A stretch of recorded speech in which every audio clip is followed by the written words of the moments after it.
a near 2-hour delay here, weather delay at Notre Dame Stadium before we resume play. But the good news is the players are on the field. The fans have been welcomed back into Notre Dame Stadium. And Marcus Freeman. Welcome back to Notre Dame Stadium. The second quarter, we've got a minute 31 left with Notre Dame leading Purdue. So right now, the fans are just about making their way back outside of the stadium in their stands and their seats. But now, and we're going to be playing some football again. Let's talk about we just gonna do so the players right there out in the field. We just got another word update right now that the game will eventually resume at 7 p.m.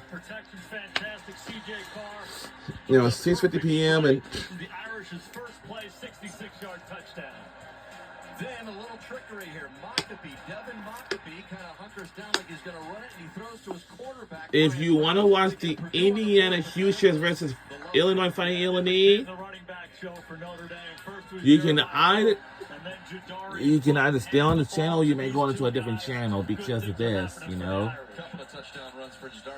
this game should have been ended already, like before 7 o'clock. But I mean, it's 7 o'clock p.m., but it didn't. It ain't gonna work. Jadarian Price, he bounces these runs and he finds the end zone. This was a key play just before the weather delay. Strip sack. Slusher comes in and blindsides C.J. Carr. So when we resume, it'll be 2nd down and 10 for the Boilermakers deep inside Notre Dame territory at the 19-yard line. So we had 232 total yards, 138 rushing yards, and of course, third down conversion 12 out of 4. That's great, and both our teams got that same amount of turnovers. Had his moments again in this. But now, he sure did. The big story for me was Notre Dame's offense was unstoppable on the first 4 drives. They scored 4 touchdowns. And tomorrow it's Sunday. Then they came back and they ran the football. They were dominant. Well, this wasn't very. They keep battling. They keep fighting. They get the big strip sack, and Ryan Brown's the guy who's been making the plays for this Purdue offense. And the plan coming in for Notre Dame is don't let him scramble to the right. They've done a good job of that, but Ryan Brown has scrambled left, and he's scrambled up to make a lot of plays with his feet and also with his arm, extending these plays and really keeping these Purdue drives alive. We talked about the big issues for Notre Dame on the defensive side of the football. What's your grade for the Notre Dame secondary specifically after what you've seen so far? I think the big question for me is Leonard Moore, their best corner, is out. Don Schuler, their best safety, did not play in the first half. So they have some young guys back there. Texas A&M dominated them last week with big plays, explosive plays in the passing game. And you saw Purdue try to attack them. This is Mark Zachary, the true freshman. They ran a go route on him early with some success. Okay, a little drag route on Stroman for a 3rd down conversion. But these guys have not gone away. This is Zachary one more time. Good recovery, knocking the ball away. And this is the biggest play for their defense. A 3rd down stop, a tip ball, and there's Christian Gray. A lot of plays were made on Christian Gray last week.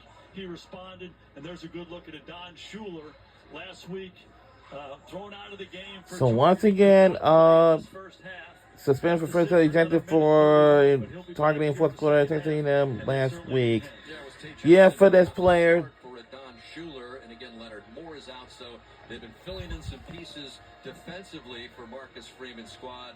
What about the adjustments for Barry Odom and company here after he's seen a lot of what Notre Dame was going to bring in him offensively and defensively? Well, if I'm Barry Odom...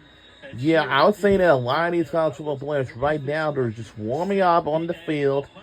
And before that, the fans are just making their way back into the stadium now. After they've left their shelters in place. He stretches the defense and then goes north and south and makes a big play. So they have to find a way to set the edge, whether it's a linebacker, with a corner, with a safety. There are too many of these plays that bounce to the perimeter. They don't set the edge, and there goes Price down the sidelines for another big gain. So they have to do that if they want to stop this Notre Dame running attack, particularly number 24. He's been killing. Yeah, we saw the big play through the air to start the game off, but then is almost exclusively one series for Jeremiah Love, another series for Jadarian Price, and when you've got that embarrassment of riches, that's what you do. So 81 yards so far for Love, 57 for Price on the ground. We'll see if they continue with this ground attack to try to wear down the Purdue Boilermakers. Good news is we've got some football coming up. First, we've got to finish off the second quarter, a minute 31 left. Then we'll have a quick reset. They won't go to the locker rooms, and we'll be right back for that second half eventually as well. We'll be right back on either side.